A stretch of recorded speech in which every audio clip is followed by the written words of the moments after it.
Hello bachcho, let's read the question. The question says, these questions consist of two statements each, printed as statement 1 and statement 2.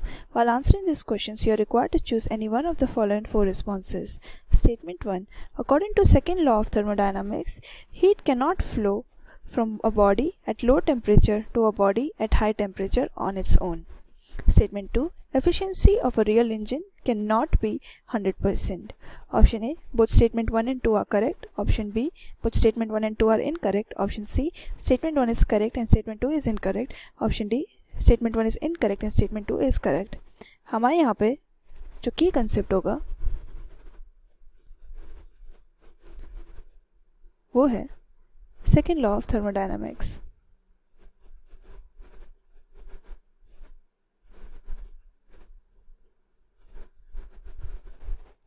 Second law of thermodynamics हमारे दो statements पे concentrate करता है. First है हमारा kelvin Planck statement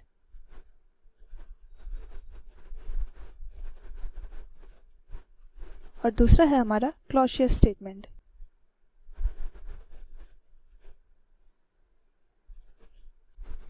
according to Clausius statement, कोई भी एक नेचुरल प्रोसेस पे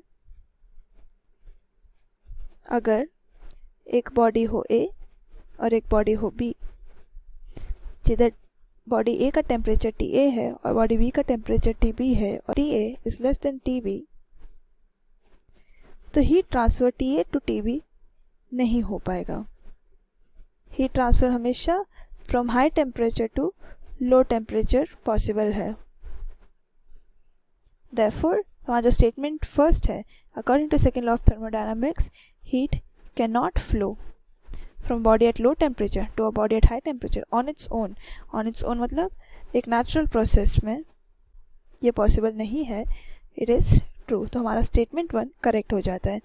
Since हमारा statement 1 correct है तो option B और option D is not possible. अब according to Kelvin Planck statement,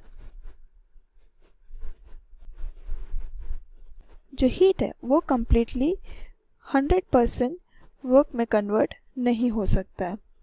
heat का कुछ परसेंटेज एनर्जी डिसिपेट हो जाएगा.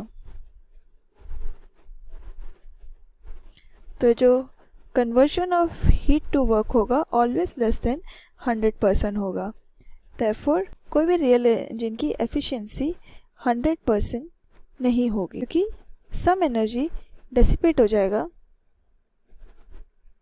या तो लीव हो जाएगा. Therefore, उसकी एफिशिएंसी ऑलवेज लेस देन 100% होगी. सो द स्टेटमेंट 2 में दिया efficiency of a real engine can not be 100%, ये ट्रू हो जाएगा क्योंकि ये केल्विन प्लैंक स्टेटमेंट को फॉलो करता है. Therefore, the final answer would be option A. Both statement 1 and statement 2 are correct. Hope you understood well. Best of luck.